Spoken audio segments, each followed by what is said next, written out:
Ainda falando sobre constituição e estruturação da CIPA, vamos entender por que tem alguns cipeiros que são designados pela empresa e por que tem outros que são eleitos pelos trabalhadores. Bom, os representantes da organização, os representantes da empresa lá dentro da CIPA, seja ele titular ou seja suplente, eles vão ser designados, vão ser indicados pela alta direção da empresa.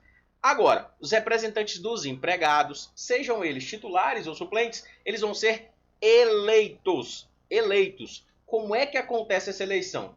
Imagina uma eleição normal, eleição para prefeito, para presidente, para governador, igualzinha. Por que eu estou falando que é igualzinha? Olha aqui, os representantes dos empregados, titulares e suplentes, serão eleitos em escrutínio secreto. Olha aqui, escrutínio secreto. Está falando que é em sigilo.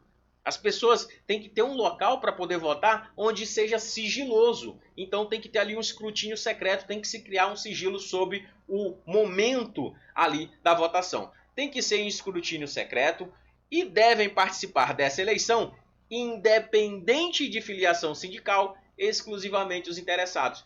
Qualquer trabalhador, independente se ele é filiado ou não ao sindicato, se ele tiver interesse, ele tem direito de ir lá e votar. Eu falo que é muito parecido com as eleições normais, por quê? Porque você simplesmente vai chegar lá no momento da votação, vai se apresentar, vai assinar ali a sua presença, vai dizer, olha, eu sou fulano de tal, trabalho no setor tal, né, e eu vim aqui votar na CIPA.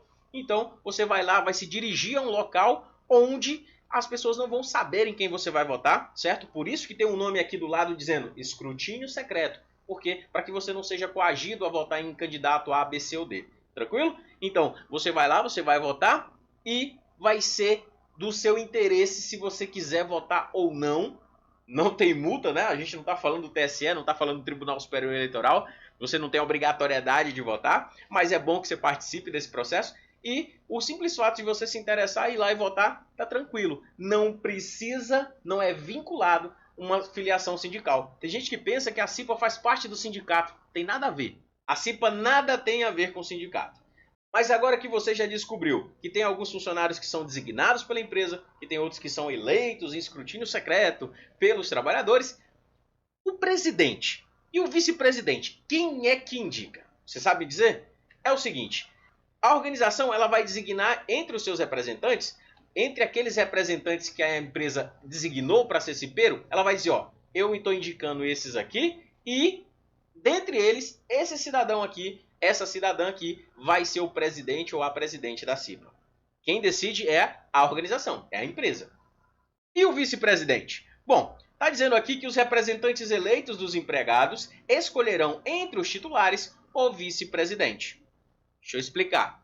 Depois que acontece essa eleição, eles vão pegar todos os eleitos, eles vão se juntar e vão dizer assim, quem são daqui os titulares? Titulares fulano, fulano, fulano. Pronto, esses são os titulares? São. Vamos escolher, nós que fomos eleitos, titulares e suplentes, nós vamos escolher dentre os titulares, entre um dos titulares, quem é que vai ser o vice-presidente da CIPA. Então o vice-presidente da CIPA, ele vai ser eleito e ele vai ser eleito titular, tá? Ele vai ser titular. Agora que você já entendeu sobre a constituição da CIPA, vamos falar sobre o mandato. O mandato dos membros eleitos da CIPA terá duração de 1 ano. Dura 1 ano o mandato da CIPA e é permitido uma reeleição. Então o camarada ele pode ser eleito na CIPA e ele pode se reeleger apenas uma única vez. Tranquilo? 2 mandatos seguidos. Se ele passar um tempo fora da CIPA, ele pode voltar depois, cair se candidatar de novo? Pode. Ele não pode ir para o 3º mandato seguido. Aí isso ele não pode não. Continuando aqui. Os membros da CIPA, eleitos e designados, serão empossados no primeiro dia útil após o término do mandato anterior. O que isso significa? Que temos uma CIPA em curso, está aqui a CIPA, está rodando o mandato da CIPA. No dia que acabar esse mandato da CIPA, o mandato da CIPA vai até hoje. No dia seguinte, entra a próxima CIPA. É empossada a próxima CIPA. Desse jeito, nunca teremos 2 CIPAs ao mesmo tempo e dessa forma também nunca ficaremos sem CIPA. Se a CIPA acaba hoje o mandato dela, amanhã a próxima CIPA vai ser empossada. Temos aqui também que a organização deve fornecer cópia das atas das eleições e cópia das atas de posse também aos membros titulares e suplentes da CIPA. Por que eles precisam ter cópia dessas atas de eleição e de posse? Primeiro, para eles entenderem se o processo foi adequado, né? Porque eles podem, inclusive, denunciar, tá? Se não for adequado, eles podem denunciar. Mas eles precisam dessas atas porque existe uma certa estabilidade para quem é representante na CIPA eleito. Para os eleitos existe uma certa estabilidade. Então, por isso, é bom que eles tenham evidências que realmente foram eleitos e, olha aqui, nós temos as evidências do processo. Nesse caso, as atas, a cópia dessas atas, seja da eleição, seja da posse, deve ser entregue para esses membros titulares e suplentes. Temos aqui também que, quando for solicitada, a empresa vai ter que encaminhar a documentação do processo eleitoral para o sindicato. Olha aqui, ó, quando solicitada. A empresa não tem a obrigação de entregar essa documentação para o sindicato. Agora, se o sindicato solicitar, ela tem até 10 dias para entregar essa documentação. Próximo item diz que a CIPA não poderá ter o seu número de representantes reduzidos. Como assim? Como assim ela não pode ter o número de representantes reduzidos?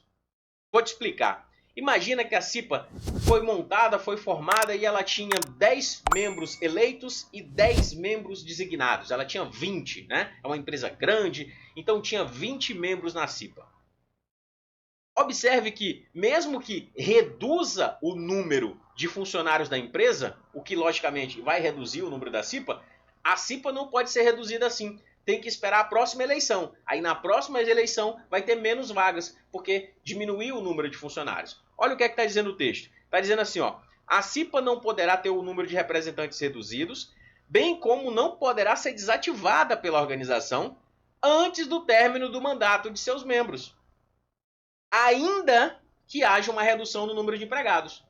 Ou seja, mesmo se o número de empregados baixar, tem que esperar o mandato acabar para redimensionar a CIPA e dizer, não, agora vamos ter menos vagas para a CIPA. Você entendeu, né? Agora, existe uma exceção. A exceção está aqui. Exceto no caso de encerramento das atividades do estabelecimento. Imagine que esse estabelecimento aqui, eu estou numa filial aqui de uma empresa no interior do estado. E digamos que a empresa vai dizer assim, não, essa filial não está mais valendo a pena manter ela economicamente não está mais viável para a empresa. Vamos fechar essa filial. Se fechar a filial, se fechar o estabelecimento, você concorda comigo que não tem por que ter CIPA? Então, nesse caso, vai encerrar as atividades do estabelecimento. Olha aqui, ó, encerramento de atividade do estabelecimento. O estabelecimento não existe mais. A CIPA, em regra, não é dimensionada por estabelecimento. Se não existe o estabelecimento, não tem por que ter CIPA. Então, nesse caso, não é que vai ter o número reduzido. A CIPA simplesmente vai inexistir. Perfeito? Tranquilo? Vamos continuar falando sobre a constituição e a estruturação desta comissão.